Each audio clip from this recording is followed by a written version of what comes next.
জয় রাম, জয় গুরু, নমস্কার। গল্প কথায় রাম ঠাকুর চ্যানেলে সব বন্ধুদের স্বাগতম। বন্ধুরা, আজকে আমি ঠাকুর কেমন রাগী ছিলেন সেই সম্পর্কে একটা গল্প আপনাদেরকে শোনাচ্ছি।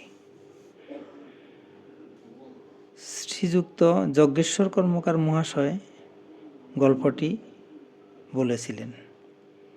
ঘটনাটি ঘটেছিল চট্টগ্রামের ফিরিঙ্গি বাজারে শ্রীযুক্ত বিধুভূষণ বোসের বাড়িতে। শ্রী শ্রী ঠাকুর সে সময় বিধুবাবুর বাড়িতে ছিলেন। তিনি ওই বাড়ির 3 তলাতে একটি ঘরে অবস্থান করছিলেন। সেদিন সকাল 9টা হবে এমন সময় দয়াল ঠাকুর বিধুবাবুর বাড়িতে 3 তলাতে দক্ষিণের কোঠায় একটি খাটের উপর উত্তর দিকে বসে আছেন। সেখানে হঠাৎ একটি ছেলে ঠাকুর দর্শনে এসে ঠাকুরকে প্রণাম করলেন। ছেলেটির উপযুক্ত বয়স। প্রথমে শ্রী শ্রী ঠাকুর বড় বড় চোখ করে ওই ছেলেটির দিকে তাকালেন। তারপর শ্রী শ্রী ঠাকুর বললেন, বাইর হইয়া যান আপনি। এরূপ একই কথা শ্রী শ্রী ঠাকুর বেশ কয়েকবার বললেন। ছেলেটি তথাপি বাইরে গেল না, বরং সেখানে ঠাকুরের সামনে বোকার মতো দাঁড়িয়ে রইল। শ্রী শ্রী ঠাকুর তখন উপস্থিত ভক্তদের লক্ষ্য করে বললেন, ছেলেটিকে বার করিয়া দেন। এরূপ অবস্থায় ভক্তগণ তাৎক্ষণিকভাবে কি করবেন ভাবতে ভাবতে কিছুটা সময় চলে গেল। এদিকে ছেলেটিকে বের করে দিতে দেরি হচ্ছে দেখে শ্রী শ্রী ঠাকুর একটু বিরক্তি প্রকাশ করে বললেন, আপনারা ওরে নিয়ে থাকেন, আমি যাই।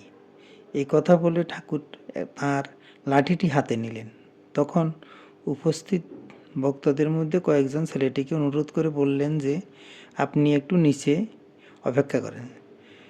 ছেলেটি নিচে গিয়ে অপেক্ষা করতেছিল এবং তার কি অপরাধ সেটা বুঝতে না পেরে কান্না করা শুরু করেছিল। এদিকে দয়াল ঠাকুর নিজ মনে বলে চলেছেন, এক মার এক ছেলে, বাপ নাই, মাই বলে বিয়া করার জন্য তিনি সাধু হইবেন। এভাবে সাধু হয় নাকি? মাতৃবাক্য অবহেলা করিয়া? মা এই বয়সে হাত পা পুড়িয়া রান্না করিয়া খাওয়ায়।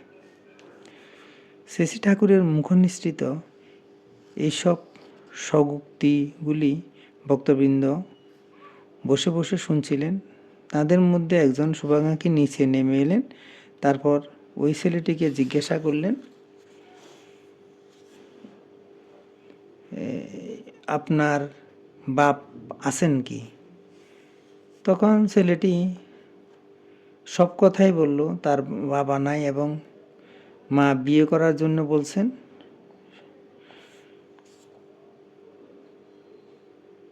অতঃপর ছেলেটির সঙ্গে সব কিছু আলাপ সমাপন করে ওই ভক্ত ঠাকুরের নিকট চলে এসে ছেলেটির কান্না এবং অনুতাপের কথা সব জানালেন। শ্রী শ্রী ঠাকুর ওই ভক্তের নিবেদিত বাক্যগুলি শ্রবণ করে বললেন, অনুতাপ আসলে বলেন গিয়ে আসতে। সেই ভক্ত পুনরায় নিচে নেমে এসে ওই ছেলেটিকে জানালেন যে এবার তিনি দয়াল ঠাকুরের নিকট যেতে পারেন। ছেলেটি 3 তলায় এসে ঠাকুরকে প্রণাম করে আরও কাঁদলেন। তারপর ধীরে ধীরে নিচে চলে গেলেন। শ্রী শ্রী ঠাকুর বলেছেন, বিবাহ করলে বন্ধন হয় না, আসক্তি এ বন্ধন। সংসারের কর্তব্য কর্মের মাধ্যমে সব পাওয়া যায়। বন্ধুরা, এখন আমি একটি বেদবাণী পড়ে আপনাদেরকে শোনাচ্ছি। ঠাকুর বলেছেন, গুরুর কৃপাই সত্য। সর্বদা সত্যকে আশ্রয় করিয়া সত্য অনুশীলনে থাকিবার চেষ্টাই ধর্ম। মায়ের পুত্র হইয়া থাকিতে অভিমানী হইবে। মাতাই সকল অভাব দূর করিয়া সংসার সংকট হইতে উদ্ধার করিবেন, সংশয় নাই। বলং বলং ধর্ম বলং। পূর্ণানন্দময়ী মাতার কটাক্ষ পাইতে তাহারই অনুগত থাকিতে হয়। বন্ধুরা, আজ এই পর্যন্তই। আগামী দিন আবার শ্রী শ্রী ঠাকুর সম্পর্কে গল্প বানিয়ে নিয়ে আপনাদের সাথে থাকব। বন্ধুরা, চ্যানেলটি যদি আপনাদের ভালো লেগে থাকে তাহলে বেশি বেশি করে সাবস্ক্রাইব করবেন।